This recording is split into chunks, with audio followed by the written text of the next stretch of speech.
Hello and thank you for attending our webinar on overcoming self-sabotage. My name is Birch. I'm the sales manager for Reliv Asia Pacific. Well, do you sabotage yourself? A lot of people certainly do. And they take a great big swig of self-sabotage, and I'm not talking, by the way, literally.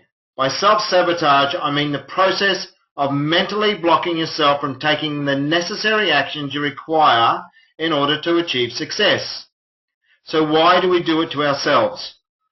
Well, I know that I've sabotaged myself at different times in my life, and in fact I can think of some real howlers throughout my own lifetime. However, we should have no regrets. Everything happens for a reason. And with that being said, it is obviously desirable to stop self-sabotage because the long-term effects of such behavior can seriously damage your prospects of obtaining success. So, what causes self-sabotage? Well, a lot of times it comes down to fear, which, according to success psychology, is the fear of failure created by what we call the inner critic. Now, the inner critic is a very powerful inner opponent that manifests itself as a result of conditioning implanted in the subconscious from childhood. If as children we are subjected to conditioning that causes us to avoid taking what are perceived as risky actions, then this tends to persist into adulthood. The source of the external influence which creates this conditioning can be either a critical or nurturing parent. And it's something that comes from the Eric Berne school of thought based around transactional analysis. In a nutshell, Berne argued that people interact with each other in terms of child, adult, and parent. And in the literal sense, parents will often behave towards their children using critical, that is, constantly criticizing and controlling, or nurturing, which is being protective and sometimes overprotective behavior. Because the human character is formed during childhood, especially during the early years, the conditioning imposed is usually carried into adulthood and can lead to the creation of a very powerful inner critic in most people. And this is that inner entity that aims to hold you back and sabotages you against pursuing anything it deems as risky, mainly because it sees this as being in your best interests. Now, I talked about this in a previous webinar titled Potential. And self-sabotage comes, as I've said, from your subconscious mind. But think about this. Why would it be an enemy if it has your best interests at heart? Well, the inner critic is a powerful inner enemy, although its ultimate aim is to maintain your best interests and protect you from harm. It's doing what many enemies aim to do, and that is to control you and make you bend to its will. And although the inner critic could be seen as a useful partner, it can also be a very bitter impediment to progress. And by controlling your subconscious thinking process, it causes self-sabotage by generating thoughts deep down that are contrary to any significant aims that you might have. Essentially, it says you are not capable of achieving a goal because to do so would be too risky and outside of your capabilities. Limiting beliefs, in other words. And these just weigh you down. Your subconscious subsequently processes and accepts these limiting beliefs, thus preventing you from taking the action you need to succeed.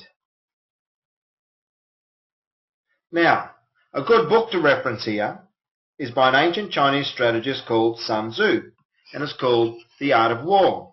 Now, before I say that, I should just mention that these self-limiting beliefs end up putting us into a box, and it's a box of our own making. But while we think we can't get out, it is actually made of cardboard. We can break out of it any time we want. Now, let's talk about The Art of War by Sun Tzu. It was written 2,500 years ago, and it's possibly the greatest book ever written on the application of strategy in war. And interestingly, despite its age, much of what is taught in The Art of War is still used by military students of Sun Tzu today. As a matter of fact, General Stormer Norman Schwarzkopf was one such example. The US general who led Operation Desert Storm against Iraq's occupation of Kuwait in 1991 was a student of Sun Tzu. It's also extensively used by business people, especially and somewhat unsurprisingly those based in China, who see the lessons as translating very effectively over to the complex and competitive world of commerce. The truth is that as an essentially psychological work, it can be applied to almost any situation where conflict is involved. Now, there are essentially two good pieces of advice that Sun Tzu gives to the general, which could also be adapted for this inner conflict that we're talking about with self-sabotage. The first one is know your enemy, know yourself.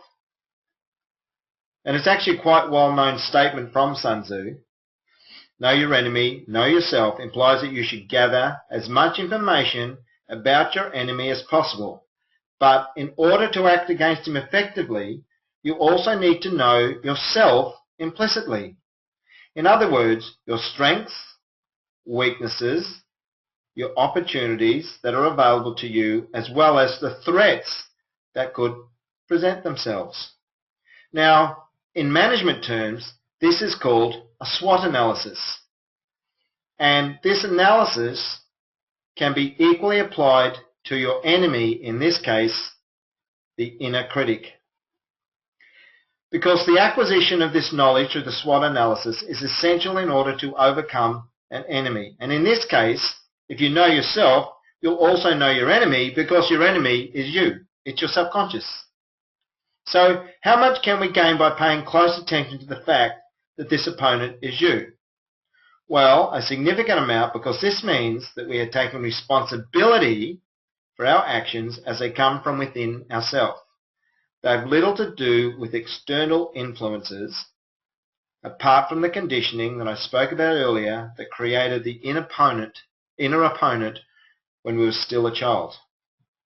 By recognizing this and taking responsibility, we are in a much stronger position to take control of the situation and devise strategies for dealing with the influence of the inner opponent.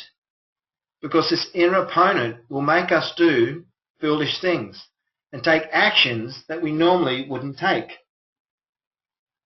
Now, the other point from Sun Tzu is the double agent. See, this piece of advice can be gleaned from Sun Tzu is on the employment of spies. In The Art of War, he speaks of 5 types of spies. The one that's most relevant here is the double agent. And I'm not talking about secret agents living inside your head. However, metaphorically speaking, the inner critic is constantly gathering information on you in order to release its pronouncements into your subconscious in the same way that an enemy employs agents. So the analogy holds.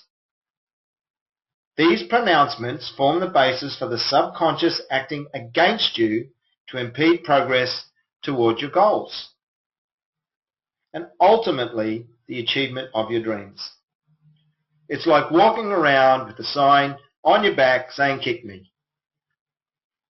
And it's a sign you actually put there yourself, but then you forget that you've actually done it. And the process becomes cyclical, because the more vulnerable to the inner enemy's attack you become through your subconscious sabotage, the greater the chances that you will give up, because that becomes a self-fulfilling prophecy. You take self-defeating actions which create self-defeating thoughts, and the whole cycle goes on and on and on. So the agent, which it uses to gather information about your vulnerabilities, is your self-belief. Now remember, we did a webinar on self-belief recently, and I suggest that you go back and check that out. Because as well as being a self-saboteur, your inner critic also acts as information conduit for the agent acts as an information conduit for the inner critic.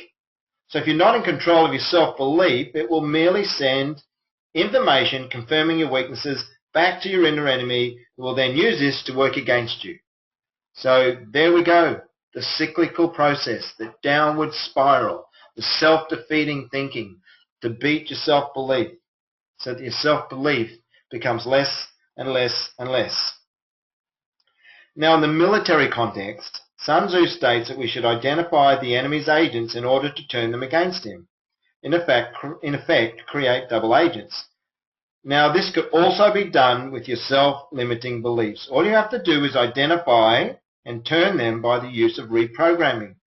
In other words, turn the limiting beliefs to positive ones, which then feed back positive information to the inner enemy. And the more you do this, the less likelihood that it will seek to engage you, and it will eventually withdraw. And as I just mentioned in a previous webinar, I spoke about ways that you can build a positive self-belief, and you need to go back and check out that webinar and follow the exercises that I suggested for you to be able to use to come through and build more self-belief. So basically, you just need to follow the simple advice: turn a double agent by changing your self-belief. So basically, you use your personal SWOT analysis. Imagine beginning to turn the agent to your way of thinking by telling it all the things you were good at. Again, going back to previous webinars, positive affirmations. You talk about what you have achieved in the past and how capable you are of achieving again in the future. Positive affirmations. Tell it how much you believe yourself deserving of success and accomplishment. Positive affirmations. That all the hard work you put into your goals warrant the fulfillment of your dreams. Inform it that you will succeed no matter what. That success is a certainty. And as you tell the agent this, it will start to change its attitude and start agreeing with you. So your subconscious will start to change. You can turn this inner critic from having a negative outlook to a more positive one. And soon it's converted over to your way of thinking and will work for your benefit instead. So if you use this along with the exercises from the self-belief webinar and continue to do it and continue to use positive affirmations and be consistent and don't back down, you can take control. Say to yourself, today I will not stand in my own way. Today I will not stand in my own way. You will overcome your self-sabotaging thoughts and subconscious mind and be able to achieve your goals and realize your dreams. In the words of Ralph Marston, there are plenty of difficult obstacles in your path. Don't allow yourself to become one of them.